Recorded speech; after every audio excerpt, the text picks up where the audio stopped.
তব কথামৃতম তপ্তজীবনম কবিভিरीडितं কলমশাপহম শ্রবণমঙ্গলম শ্রীমদাততম ভুবি গৃহণন্তি ये ভুরিদা জনাঃ।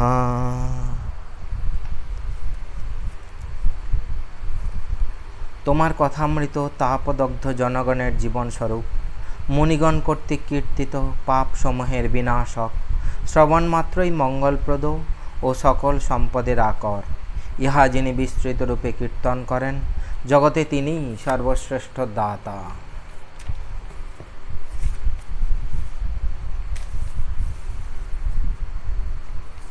আগের দিন আমরা পড়েছি চতুর্থ পরিচ্ছেদ। এটা কথামৃতের দুটো খণ্ড, যেটা তার প্রথম পার্টের শ্রীযুক্ত বিজয়কৃষ্ণ গোস্বামী অন্যান্য ভক্তের প্রতি উপদেশ, 117 পৃষ্ঠা। চতুর্থ পরিচ্ছেদ আমরা আগের দিন পড়েছিলাম, সেটা নিয়ে একটু বলবো। যে এখানে ঠাকুর বলছেন বিজয়কৃষ্ণ গোস্বামীকে, আগে এত আসতে এখন আসো না কেন? তো বিজয়কৃষ্ণ গোস্বামী বলছেন যে এখন ব্রাহ্ম সমাজের কাজ স্বীকার করেছি, তাই স্বাধীন নয়, তাই আসতে পারি না। স্বাধীন নয় বলতেই ঠাকুর ওই কামিনী কাঞ্চনের কথা তুলেছেন, যে মানুষ কামিনী কাঞ্চনে জীবকে বদ্ধ করে, জীবের স্বাধীনতা যায়, কামিনী থেকেই কাঞ্চনের দরকার হয়, তারপরে তখন স্বাধীনতা চলে যায়। যাই হোক, জয়পুরের গোবিন্দজির কথা বললেন, গোবিন্দজির পূজারীর কথা, যে উনি বিবাহ করার আগে কত স্বাধীন ছিলেন, রাজার কাছ থেকে আসতে চাননি, তারপরে বিবাহ করতেই পরাধীন হয়ে গেলেন, বিভিন্ন কাজে জড়িয়ে গেলেন। তারপর 1200 নেড়ার 1300 নেড়ির গল্প, যে বীরভদ্রের ওই 1300 নেড়া, তার মধ্যে 100 চলে গেল। তারা বুঝতে পেরেছিল যে বীরভদ্র ওই স্নান করে আসার পরে কি বলবেন, সেই জন্যে 100 নেড়া পালিয়ে গেছিল, আর 1200 নেড়াকে ওই বীরভদ্র বললেন যে এই 1300 নেড়ি তোমাদের সেবা করবে। তখন বলছে 100 চলে গেছে। যাই হোক, যারা বাকি ছিল তাদের ওই 1300 নেড়িকে বিয়ে করতে হয়েছে, তারপরেই তাদের স্বাধীনতা চলে গেছে। কিন্তু এখন তো আমাদের ধরুন যারা সংসারী মানুষ, তাদের তো এই ধরনের ইয়েগুলো, ঠাকুরের এই ধরনের উপদেশগুলোকে একটুখানি অন্যরকমভাবে ভাবনা চিন্তা ভাবনা করতে হবে, কারণ তারা তো সংসারী হয়েই আছেন। তাহলে তখন আমাদেরকে ভাবতে হবে যে আমরা কিভাবে এই উপদেশগুলোকে নেব। একবার ঠাকুর বলছেন, তীব্র বৈরাগ্য হয়ে ঈশ্বর লাভ হলে মেয়ে মানুষের প্রতি আসক্তি থাকে না। ঘরে থাকলেও মেয়ে মানুষের আসক্তি থাকে না, তাদের ভয় থাকে না। যদি একটা চুম্বক পাথর খুব বড় হয় আর একটা সামান্য, তাহলে লোহাটাকে কোনটা লবে? বড়টাই টেনে লবে। ঈশ্বর চুম্বক পাথর, তার কাছে কামিনী কাঞ্চন ছোট চুম্বক পাথর, কামিনী কি করবে? কিন্তু এই সবগুলোই কিন্তু ধরুন ঠাকুরের কাছে তখন যারা এসেছিলেন সবই পুরুষ ভক্ত। এই পুরুষ ভক্তের কাছে ঠাকুর এইভাবে কথা বলছেন, এইভাবে তাঁদেরকে বোঝাচ্ছেন, সেটা আমাদেরকে একটু বুঝতে হবে। যে তাদের কাছে যদি তারা যদি দুজনে আসতেন, তাহলে ঠাকুর তো এইভাবে বলতেন না, অন্যভাবে ঠাকুর বলতেন। তাই এই পুরুষদের ক্ষেত্রেও এই কথাটা যেমন প্রযোজ্য, মায়েদের ক্ষেত্রেও একই রকম প্রযোজ্য।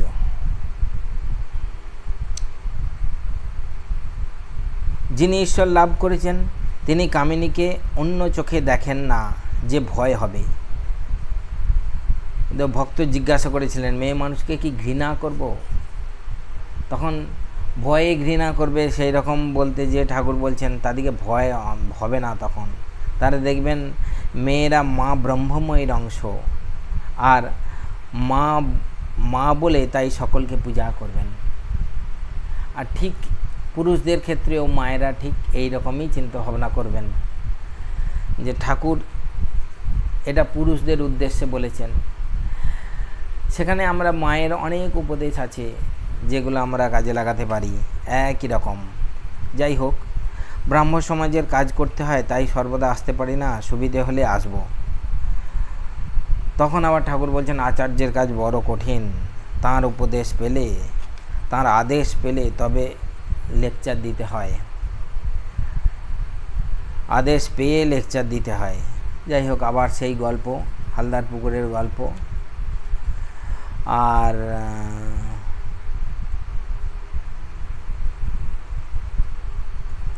এই আদেশ, যে তাঁর আদেশ পায় সে তাঁর কাছ থেকে শক্তি পায়। এখানে সেই জমিদারের কথা বলছেন যে প্রজার এত কি করে ক্ষমতা হলো, পিছনে নিশ্চয়ই বলবান কোনো লোক আছে, হয়তো আরেকজন কোনো জমিদার এই মোকদ্দমা চালাচ্ছে, নাহলে সেই প্রজা জমিদারের উদ্দেশ্যে কি করে মোকদ্দমা চালাচ্ছে পিছনে কোনো বড় লোক না থাকলে। এই রকম উপমা টেনে ঠাকুর বলছেন যে ঈশ্বরের আদেশ পেলে তবে লোকশিক্ষা দিতে পারা যায়। মানুষের কি সাধ্য অপরকে সংসার বন্ধন থেকে মুক্ত করে? যার এই ভুবনমোহিনী মায়া, তিনিই সেই মায়া থেকে মুক্ত করতে পারেন। সচ্চিদানন্দ গুরু বই আর গতি নাই।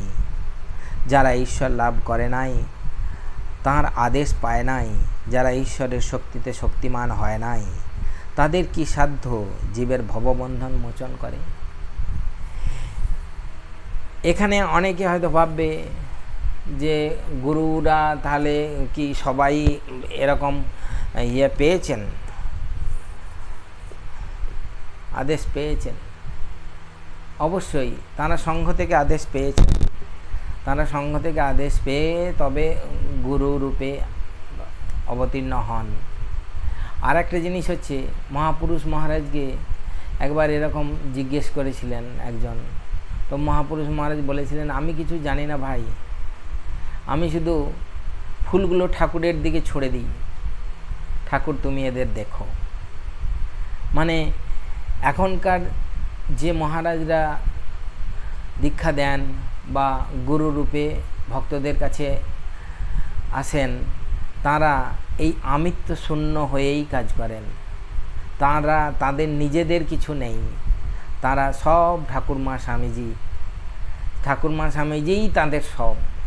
সেই জন্যে তারা যেন ওই এক একটা ফুলকে ঠাকুরমা স্বামীজির দিকে ছুঁড়ে দিচ্ছেন এবং ঠাকুরমা স্বামীজির দিকে ছুঁড়ে দিয়ে তাদের সাথে ঠাকুরমা স্বামীজির একটা পরিচয় ঘটিয়ে দিচ্ছেন। এই যে একটা যোগসূত্র তৈরি করে দিচ্ছেন, তাদের নিজস্ব আমিত্ব বোধ নেই। তারা কখনো বলেন না যে তোমরা আমার ভজনা করো।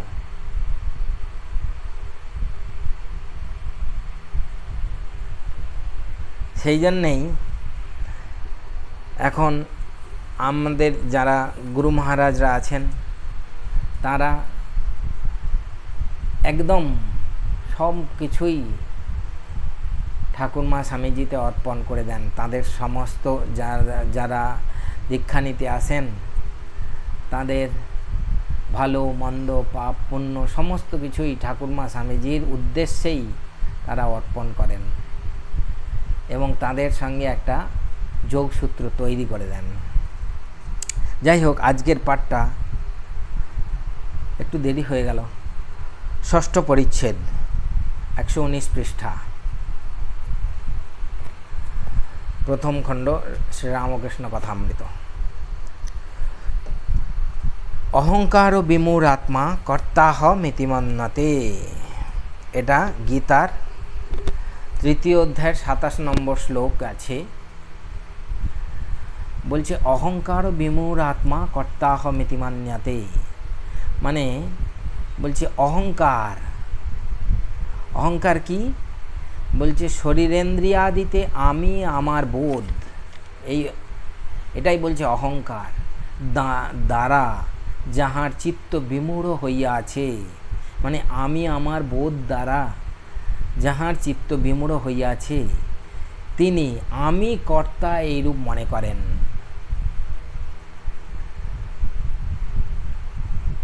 এই যেটা বললাম এতক্ষণ, যে আমি কর্তা, এখনকার গুরু মহারাজরা আমি কর্তা মনে করেন না, তার সব কিছুই তাদের ঠাকুরমা স্বামীজিতে নিবেদিত। আর এখানে বলছেন যে আমি কর্তা এইরূপ তারা মনে করেন, এইটার মানেটা বলছেন অহংকার বিমূঢ় আত্মা। ঠাকুর বলতেন, শ্রীরামকৃষ্ণ বলতেন আমিও আমার ভাবনাই অজ্ঞান। এখানে সুন্দর করে ঠাকুর এই কথাটা বুঝিয়েছেন। মায়া ও অহং আবরণ গেলেই মুক্তি বা ঈশ্বর লাভ। বিজয় মহাশয়, কেন আমরা এরূপ বদ্ধ হয়ে আছি? কেন ঈশ্বরকে দেখতে পাই না? শ্রীরামকৃষ্ণ, জীবের অহংকারই মায়া। এই অহংকার সব আবরণ করে রেখেছে। আমি মলে ঘুচিবে জঞ্জাল। যদি ঈশ্বরের কৃপায় আমি অকর্তা এই বোধ হয়ে গেল, তাহলে সে ব্যক্তি তো জীবনমুক্ত হয়ে গেল। যদি ঈশ্বরের কৃপায় আমি অকর্তা এই বোধ হয়ে গেল, তাহলে সে ব্যক্তি তো জীবনমুক্ত হয়ে গেল, তার আর ভয় নাই। আমরা দেখেছি সত্যি যে আমি তো আমাদের মহারাজের সঙ্গে খুব খুব কাছ থেকে মহারাজকে দেখেছি। কোনো সময় যে আমি এইটা যে আমি করছি বা আমাকে এইটা করতে হচ্ছে বলতেন না। একদম যেন ওটাই ওনার মজ্জাগত হয়ে গেছিল যে ঠাকুর করছেন বা ঠাকুরের ইচ্ছায় হচ্ছে, ঠাকুরই কর্তা। এই জিনিসটা একবারেই যেন অত্যন্ত গভীরে চলে গেছিল।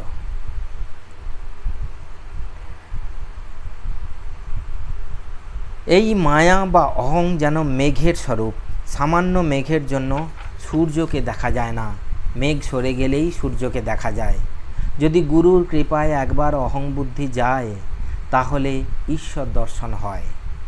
2.5 হাত দূরে শ্রীরামচন্দ্র, যিনি সাক্ষাৎ ঈশ্বর, মধ্যে সীতারূপিণী মায়া ব্যবধান আছে বলে লক্ষণরূপ জীব সেই ঈশ্বরকে দেখতে পান নাই। এই দেখো, আমি এই গামছা দিয়ে মুখের সামনে আড়াল করছি, আর আমায় দেখতে পাচ্ছ না, তবু আমি এত কাছে। এরূপ ভগবান সকলের চেয়ে কাছে, তবু এই মায়া আবরণের দরুন তাকে দেখতে পারছ না।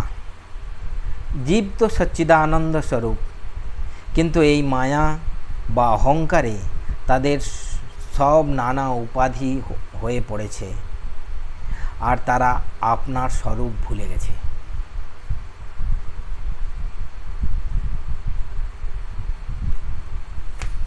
মানে আমরা যে অহং ব্রহ্মাস্মি কথাটা বলছেন, যে নিজের স্বরূপ কি, সেইটা এই মায়া বা অহংকার, আমি এই আমি সেই, এত বেশি আমাদের উপাধি যোগ হয়ে গেছে আমাদের সাথে যে আমি কি আদৌ সেটা আমরা ভুলে গেছি। একটি উপাধি হয় আর জীবের স্বভাব বদলে যায়। যে কালা পেড়ে কাপড় পরে আছে, অমনি দেখবে তার নিধুর টপ্পার টান এসে জোটে। আর তাস খেলা, বেড়াতে যাবার সময় হাতে ছড়ি, এইসব এসে জোটে।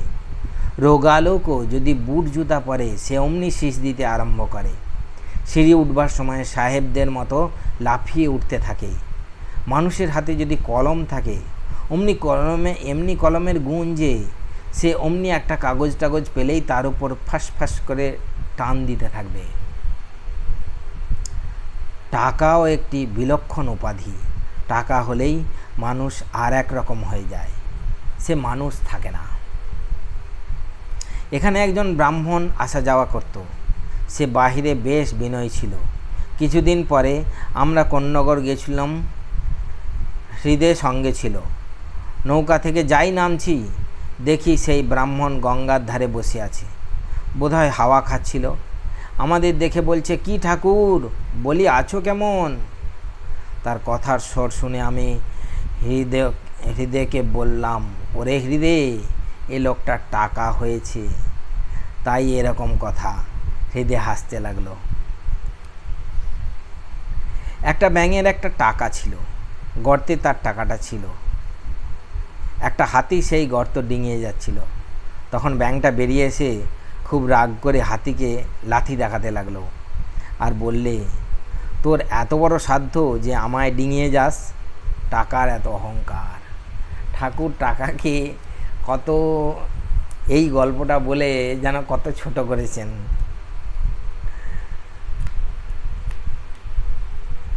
কিন্তু অনেকে বলে যে এটাও ঠিক যে সবাই তো আর ওই মধুরবাবু থাকবে না,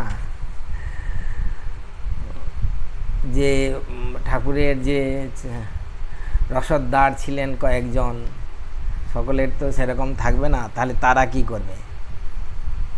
কিন্তু এটা ঠিকই যে ঠাকুর রসদদার দিন নিয়ে থাকতেন, কিন্তু ঠাকুরের নিজের কখনো রসদদার লাগেনি বা লাগতো না। মাকে পাওয়ার জন্য বা তাঁর সাধনার জন্য, তাঁর লীলার জন্য তিনি এই সবাইকে নিয়ে যে একটা লীলা করছিলেন ভগবান লাভের পর, সেই সময়ের জন্য তাঁর রসদদারের দরকার ছিল হয়তো, এই যারা ভক্তরা আসছে তাদের জন্যে। তারপরে তিনি যখন সাধনা করছিলেন পরপর বিভিন্ন রকম সাধনা, তখন তার লেগেছে। সেইখানেও ঠাকুর বলেছেন, যারা ঠিক ঠিক মাকে ডাকেন তাদের সব এসে জুটে যায়। সেখানে কিন্তু ঠাকুর ওই কথাই বলেছেন যে কোথা থেকে সব এসে জুটে যায়, তাদের যেটা যেটা লাগে সেটা ভগবান নিজেই জুটিয়ে দেন। সেই জন্যে ঠাকুরের এইসব জিনিসগুলো লাগতো, তার তো কিছু লাগবে না, তার তো কিছু লাগতো না। তিনি তো সদানন্দময় পুরুষ ছিলেন। রাতের বেলা কাপড় বগলে নিয়ে ঘুরে বেড়াতেন আর ভগবানের নাম করতেন। যাই হোক, সপ্তভূমি, অহংকার কখন যায়? জ্ঞান লাভের অবস্থা। অনেক সময় চলে গেল। জ্ঞান লাভ হলে অহংকার যেতে পারে। জ্ঞান লাভ হলে সমাধিস্থ হয়। সমাধিস্থ হলে তবে অহং যায়। সে জ্ঞান লাভ বড় কঠিন। বেদে আছে, সপ্তভূমিতে মন গেলে তবে সমাধি হয়। সমাধি হলেই তবে অহংকার চলে যেতে পারে। মনের সচরাচর বাস কোথায়? প্রথম 3 ভূমিতে, লিঙ্গ, গুহ্য, নাভি, সেই 3 ভূমি। তখন মনের আসক্তি কেবল সংসারে, কামিনী কাঞ্চনে। হৃদয়ে যখন মনের বাস হয় তখন ঈশ্বরীয় জ্যোতি দর্শন হয়। সে ব্যক্তি জ্যোতি দর্শন করে বলে, এ কি, এ কি? তারপর কণ্ঠ। সেখানে যখন মনের বাস হয় তখন কেবল ঈশ্বরীয় কথা শুনিতে ইচ্ছা হয়, কেবল ঈশ্বরীয় কথা কহিতে ও শুনিতে ইচ্ছা হয়। কপালে ভ্রু মধ্যে মন গেলে তখন সচ্চিদানন্দ রূপ দর্শন হয়। সেই রূপের সঙ্গে আলিঙ্গন স্পর্শন করতে ইচ্ছা হয় কিন্তু পারে না। লণ্ঠনের ভিতর আলো দর্শন হয় কিন্তু স্পর্শ হয় না। ছুঁই ছুঁই বোধ হয় কিন্তু ছোঁয়া যায় না। সপ্তভূমিতে মন যখন যায় তখন অহংকার আর থাকে না, সমাধি হয়।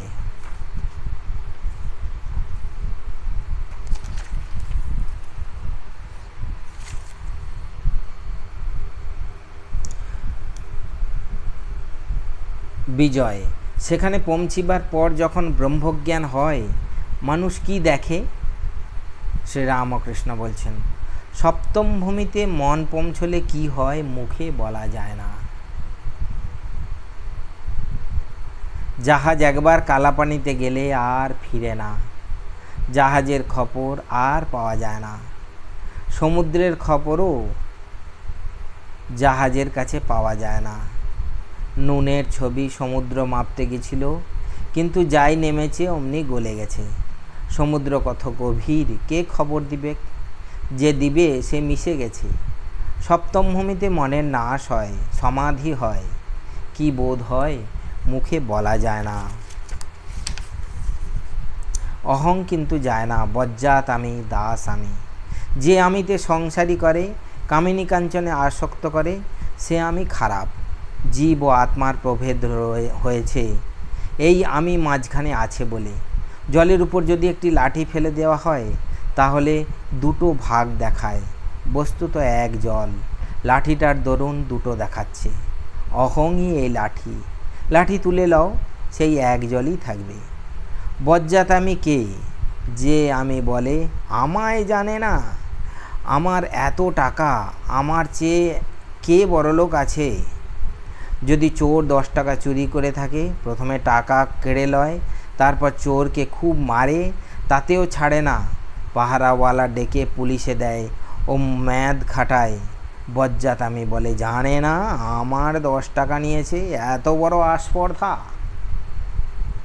বিজয়, যদি অহং না গেলে সংসারে আসক্তি যাবে না, সমাধি হবে না, তাহলে ব্রহ্মজ্ঞানের পথ অবলম্বন করাই ভালো, যাতে সমাধি হয়। আর ভক্তিযোগে যদি অহং থাকে তবে জ্ঞানযোগই ভালো। শ্রীরামকৃষ্ণ, দু একটি লোকের সমাধি হয়ে অহং যায় বটে, কিন্তু প্রায় যায় না। হাজার বিচার করো, অহং ঘুরে ফিরে এসে উপস্থিত হয়। আজ অশ্বত্থ গাছ কেটে দাও, কাল আবার সকালে দেখো ফেঁকড়ি বেরিয়েছে। একান্ত যদি আমি যাবে না, থাক শালা দাস আমি হয়ে। হে ঈশ্বর, তুমি প্রভু, আমি দাস, এইভাবে থাকো। আমি দাস, আমি ভক্ত, এরূপ আমিতে দোষ নাই। মিষ্ট খেলে অম্বল হয়, কিন্তু মিশ্রি মিষ্টির মধ্যে নয়। জ্ঞান যোগ ভারী কঠিন, দেহাত্ম বুদ্ধি না গেলে জ্ঞান হয় না। কলিযুগে অন্নগত প্রাণ, দেহাত্ম বুদ্ধি অহং বুদ্ধি যায় না। তাই কলিযুগের পক্ষে ভক্তিযোগ, ভক্তিপথ সহজ পথ। আন্তরিক ব্যাকুল হয়ে তার নাম গুণগান করো, প্রার্থনা করো, ভগবানকে লাভ করবে, কোনো সন্দেহ নাই। একদম সুস্পষ্টভাবে বলে দিচ্ছেন। আন্তরিক ব্যাকুল হয়ে তার নাম গুণগান করো, প্রার্থনা করো, ভগবানকে লাভ করবে, কোনো সন্দেহ নাই। ভক্তিপথ সহজ পথ। যেমন জলরাশির উপর বাঁশ না রেখে একটি রেখা কাটা হয়েছে, যেমন জলরাশির উপর বাঁশ না রেখে একটি রেখা কাটা হয়েছে, যেন দুই ভাগ জল, আর রেখা অনেকক্ষণ থাকে না। দাস আমি, কি ভক্তের আমি, কি বালকের আমি, এরা যেন আমি রেখা মাত্র। এই রেখা বেশিক্ষণ থাকে না। সেই জন্যে ভক্তের আমি, দাস আমি, বালকের আমি, এই ধরনের আমি নিয়ে থাকতে বলছেন ঠাকুর। ওম শান্তি শান্তি শান্তি। হরি ওম তৎসৎ। শ্রীরামকৃষ্ণার্পণম অস্তু। আপনাদের কিছু বক্তব্য থাকলে কমেন্টে বলবেন, তাহলে কিছু দরকার থাকলে বলা যাবে, যতটা পারবো বলবো। ঠিক আছে, জয় মা।